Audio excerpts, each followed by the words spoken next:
അങ്ങനെയാണ് നിങ്ങൾ മാതാപിതാക്കളോട് പ്രവർത്തിക്കേണ്ടത് എന്ന് അള്ളാഹു പറയുകയാണ്. അതിൻ്റെ തുടർച്ചയായിക്കൊണ്ട് പറയുന്നു,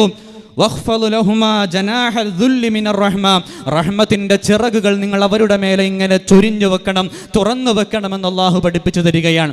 അവരെ നമ്മൾ ബുദ്ധിമുട്ടിപ്പിക്കാൻ പാടില്ല, പ്രയാസപ്പെടുത്താൻ പാടില്ല എന്നുള്ള രീതിയിലുള്ള വർത്തമാനങ്ങൾ, പഠനങ്ങൾ നമുക്ക് പഠിപ്പിച്ചു തരുമ്പോൾ എൻ്റെ പ്രിയമുള്ള സഹോദരന്മാരെ, നമ്മുടെ വീട്ടിൽ, നമ്മുടെ ജീവിതത്തിൽ പ്രായമായ ഉമ്മയോ വാപ്പയോ നമ്മുടെ വീട്ടിലുണ്ടെങ്കിൽ ഒരിക്കൽ പോലും അവർ ദേഷ്യപ്പെടുന്ന രീതിയിൽ, അവരോട് ദേഷ്യപ്പെടുന്ന രീതിയിൽ നമ്മൾ പ്രവർത്തിക്കാൻ പാടില്ല, നമ്മൾ സംസാരിക്കാൻ പാടില്ല. ഇത് അള്ളാഹു നമുക്ക് പഠിപ്പിച്ചു തന്ന കാര്യമാണ്. അങ്ങനെ എത്രയെത്രയോ ചരിത്രങ്ങൾ നമുക്ക് കാണാം. മാതാപിതാക്കളെ ബുദ്ധിമുട്ടിപ്പിച്ചാലുണ്ടാകുന്ന അവസ്ഥകൾ, അവരെ വേദനിപ്പിച്ചാലുണ്ടാകുന്ന അവസ്ഥകൾ, എത്രയോ ചരിത്രങ്ങളിലൂടെ നമുക്കതൊക്കെ കാണാൻ വേണ്ടി സാധിക്കും. ബഹുമാനപ്പെട്ട മാലിക് ഇബ്നു ദീനാർ റളിയല്ലാഹു അൻഹു, താബിഈകളിൽ പ്രമുഖനായ ബഹുമാനപ്പെട്ട മാലിക് ഇബ്നു ദീനാർ റളിയല്ലാഹു അൻഹു, കാസർഗോഡ് മാലിക് ദീനാറിൽ മറപ്പെട്ട് കിടക്കുന്ന ബഹുമാനപ്പെട്ടവരല്ല, അവർ സ്വഹാബിയാണെന്നാണ് പറയപ്പെടുന്നത്. ബഹുമാനപ്പെട്ട താബിഈകളിൽ പ്രമുഖരായ ഒരു മാലിക് ഇബ്നു ദീനാറുണ്ട് റളിയല്ലാഹു അൻഹു. ബഹുമാനപ്പെട്ടവർ ഒരു പ്രാവശ്യം അല്ലാഹുവിൻ്റെ റസൂൽ മറപ്പെട്ട് കിടക്കുന്ന മദീനയിലേക്ക് പോവുകയാണ്, മക്കയിലേക്ക് പോവുകയാണ്. ഹജ്ജിന് വേണ്ടിയാണ് പോയത്. അവിടെ പോയിക്കൊണ്ട് ഹജ്ജ് കർമ്മങ്ങൾ ചെയ്യുകയാണ്. ധാരാളം ആൾക്കാർ അവിടെ ഒരുമിച്ച് കൂടിയിട്ടുണ്ട്. മത്വാഫിൽ ധാരാളം ആൾക്കാർ, ഒരു കല്ല് മുകളിൽ നിന്നിട്ടാൽ താഴേക്ക് എത്താത്ത രീതിയിലുള്ള ആൾക്കാരാണ് അവിടെ നിറഞ്ഞിരിക്കുന്നത്.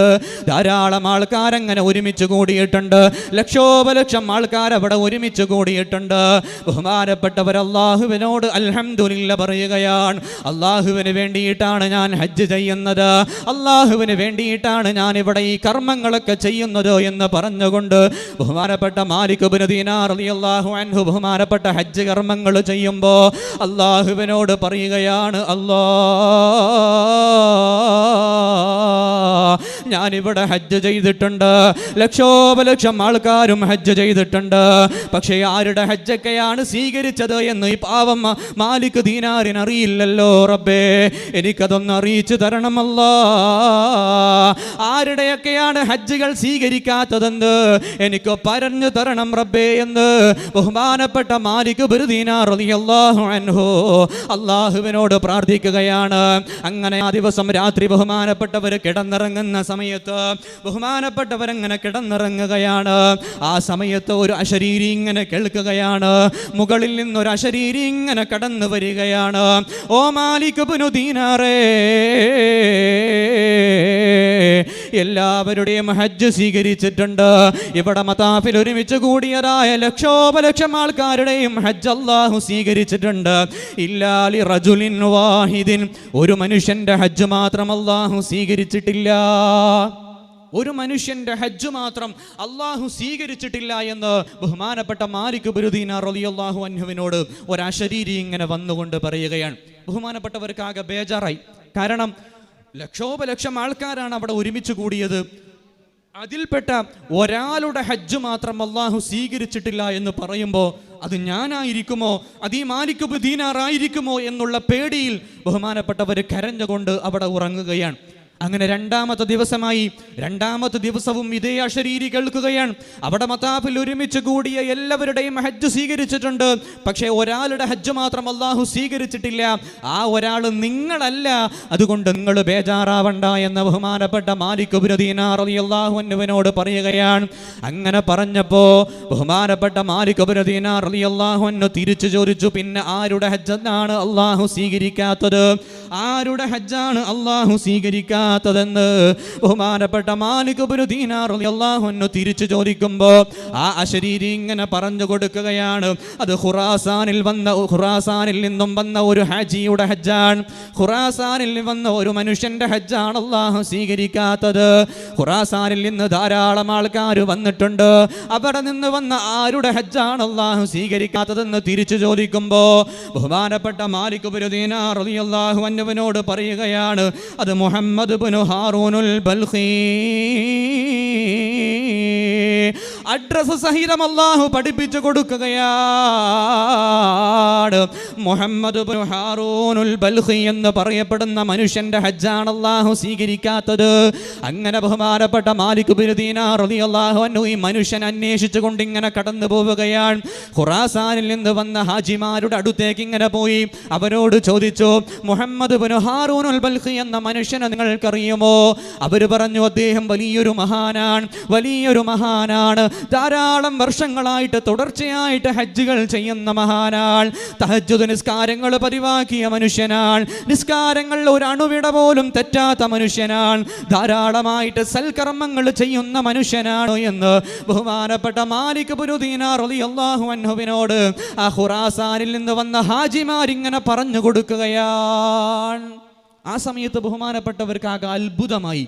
അത്രത്തോളം നല്ല ഒരു മനുഷ്യന്റെ ഹജ്ജ് അള്ളാഹു സ്വീകരിച്ചിട്ടില്ല എന്ന് പറയുമ്പോൾ അദ്ദേഹം ചെയ്ത തെറ്റെന്തായിരിക്കും എന്നുള്ള ചിന്തയിലാണ് ബഹുമാനപ്പെട്ട മാലിക് ഇബ്നു ദീനാർ റളിയല്ലാഹു അൻഹു അദ്ദേഹത്തിന്റെ അടുത്തേക്ക് കടന്നുപോയത്. അങ്ങനെ ബഹുമാനപ്പെട്ട മാലിക് ഇബ്നു ദീനാർ റളിയല്ലാഹു അൻഹു മുഹമ്മദ് ഇബ്നു ഹാറൂനുൽ ബൽഖി എന്ന് പറയപ്പെടുന്ന ആ മനുഷ്യന്റെ ആ മഹാന്റെ അരികത്തേക്ക് ഇങ്ങനെ കടന്നുപോയപ്പോൾ അദ്ദേഹം ചോദിച്ചു, നിങ്ങൾ ആരാണ്? വരുന്ന മനുഷ്യനോട് മാലിക് ഇബ്നു ദീനാർ റളിയല്ലാഹു അൻഹുവിനോട് തിരിച്ചു ചോദിച്ചു, നിങ്ങൾ ആരാണ് എന്ന് ചോദിക്കുമ്പോൾ ബഹുമാനപ്പെട്ടവർ പറഞ്ഞു, ഞാൻ മാലിക് ഇബ്നു ദീനാറാണ്, ഞാൻ ഒരു വിഷയം പറയാനാണ് വന്നത്. പക്ഷെ നിങ്ങളുടെ അവസ്ഥ കണ്ടപ്പോൾ നിങ്ങൾ വലിയ മഹാനാണ്, ധാരാളമായിട്ട് ഹജ്ജ് ചെയ്യുന്ന ആളാണ്, നിസ്കരിക്കുന്ന ആളാണ്, നോമ്പ് നോക്കുന്ന ആളാണ്, സൽക്കർമ്മങ്ങൾ സ്ഥിരമായി കൃത്യമായി നിർവഹിക്കുന്ന ആളാണ് എന്ന് മനസ്സിലാക്കിയപ്പോൾ ഞാൻ പറയാൻ വന്ന കാര്യം എനിക്ക് വിഷമമുണ്ട്, എനിക്ക് പറയാൻ പറ്റുന്നില്ല എന്ന് ബഹുമാനപ്പെട്ട മാലിക് ഇബ്നു ദീനാർ റളിയല്ലാഹു അൻഹു അങ്ങോട്ട് പറഞ്ഞു കൊടുക്കുകയാണ്. ആ സമയത്ത് ബഹുമാനപ്പെട്ട മാലിക് ഇബ്നു ദീനാർ റളിയല്ലാഹു അൻഹുവിനോട് മുഹമ്മദ് ഇബ്നു ഹാറൂനുൽ ബൽഖി റളിയല്ലാഹു അൻഹു പറഞ്ഞു, എന്തുകൊണ്ടാണ് നിങ്ങൾ പറയാൻ മടിക്കുന്നത്? നിങ്ങൾ എന്നോട് പറയണേ എന്ന് പറഞ്ഞപ്പോൾ ബഹുമാനപ്പെട്ടവർ പറയുകയാണ്, അള്ളാഹുവിൻ്റെ റഹ്മത്തിൻ്റെ ഹജ്ജുണ്ടല്ലോ, ഇവിടെ മതാഫിൽ ഒരുമിച്ച് കൂടിയ ലക്ഷോപലക്ഷം ഹാജിമാരുടെ ഹജ്ജ് അല്ലാഹു സ്വീകരിച്ചിട്ടുണ്ട്. പക്ഷേ നിങ്ങളുടെ ഹജ്ജ് മാത്രം അല്ലാഹു സ്വീകരിച്ചിട്ടില്ല. നിങ്ങൾ ഒരു മനുഷ്യന്റെ ഹജ്ജ് മാത്രമാണ് അല്ലാഹു സ്വീകരിക്കാത്തത് എന്ന് ബഹുമാനപ്പെട്ട മാലിക് ഇബ്നു ദീനാർ റളിയല്ലാഹു അൻഹു മുഹമ്മദ് ഇബ്നു ഹാറൂനുൽ ബൽഖിയോട് പറഞ്ഞപ്പോൾ ബഹുമാനപ്പെട്ടവർ പൊട്ടിക്കരയുകയാണ്.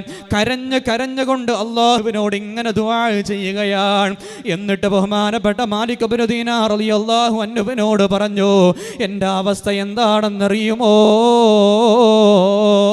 ഇന്നും ഇന്നലെയുമല്ല, 40 കൊല്ലത്തോളമായി ഞാൻ ഈ മത്താഫിലുണ്ട്, 40 കൊല്ലത്തോളമായിട്ട് ഞാൻ ഇവിടെ ഹജ്ജ് ചെയ്യുന്നുണ്ട്, തുടർച്ചയായി 40 വർഷത്തോളം ഞാൻ ഹജ്ജ് ചെയ്തിട്ടുണ്ട് എന്ന് ബഹുമാനപ്പെട്ട മുഹമ്മദ് ഇബ്നു ഹാറൂനുൽ ബൽഖി റളിയല്ലാഹു അൻഹു പറയുകയാണ്. പക്ഷേ അദ്ദേഹം ചെയ്ത തെറ്റെന്താണെന്നറിയുമോ?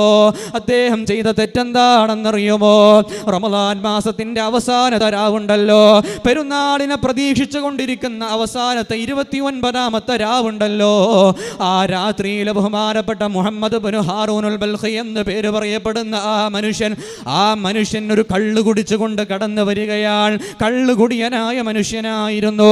കള്ള് കുടിച്ചുകൊണ്ട് ഇങ്ങനെ വീട്ടിലേക്ക് കടന്നു വരികയാണ്. വീട്ടിലേക്ക് കടന്നു വന്നപ്പോൾ പുന്നാര ഉമ്മ ബഹുമാനപ്പെട്ട മുഹമ്മദ് ഇബ്നു ഹാറൂനുൽ ബൽഖിയോട് ചോദിച്ചു, നല്ല ഒരു രാവല്ലേ, എൻ്റെ പൊന്നുമോനെ നീ എന്താണ് ചെയ്തത് എന്ന് ചോദിക്കുമ്പോ ഉമ്മാന്റെ ആക്രോശങ്ങൾ കേട്ടപ്പോ, ഉമ്മാന്റെ നന്മയുടെ വാക്കുകൾ കേട്ടപ്പോ എൻ്റെ കുടിയൻ്റെ മനസ്സുണ്ടല്ലോ, എൻ്റെ മസ്താക്കപ്പെട്ട തലയുണ്ടല്ലോ, അത് ചിന്തിച്ചത് വേറൊരു രൂപത്തിലാണ്. എൻ്റെ ഉമ്മ ആക്രോശിക്കുന്നതായിട്ടാണ് എനിക്ക് കണ്ടത്, എൻ്റെ ഉമ്മ വേവലാതിപ്പെടുന്നതായിട്ടാണ് എനിക്ക് കണ്ടത്, എൻ്റെ ഉമ്മ എന്നോട് ദേഷ്യപ്പെടുന്നതായിട്ടാണ് എനിക്ക് കണ്ടത്. എങ്ങനെ ഞാൻ എൻ്റെ ഉമ്മാനെ കണ്ടപ്പോ വളരെ ബേജാറോടുകൂടെ, വളരെ ക്ഷോഭത്തോടുകൂടെ, ദേഷ്യത്തോടുകൂടെ പ്രവർത്തിക്കുന്ന സംസാരിക്കുന്ന എൻ്റെ ഉമ്മയെ കണ്ടപ്പോ എനിക്ക് അടക്കാൻ കഴിഞ്ഞില്ല, എൻ്റെ ദേഷ്യം എനിക്ക് അടക്കാൻ കഴിഞ്ഞില്ല. എൻ്റെ ഉമ്മാനെ ഞാനൊരു ചവിട്ട് വെച്ച് കൊടുക്കുകയാണ്.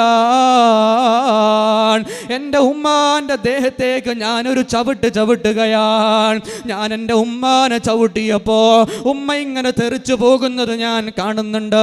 പക്ഷെ എൻ്റെ മസ്താക്കപ്പെട്ട മനസ്സുണ്ടല്ലോ, കുടിയന്റെ മനസ്സുണ്ടല്ലോ, അതെന്നെ പ്രവർത്തിപ്പിച്ചില്ല, എന്നെ ചിന്തിക്കാൻ അനുവദിപ്പിച്ചില്ല. അങ്ങനെ എൻ്റെ പെങ്ങൾ കടന്നു വന്നുകൊണ്ട് എന്നെ പിടിച്ചുകൊണ്ടൊരു റൂമിലേക്ക് ഇങ്ങനെ കടത്തുകയാണ്. എൻ്റെ പെങ്ങൾ എൻ്റെ റൂമിൻ്റെ ഉള്ളിൽ അടച്ചിടുകയാണ്.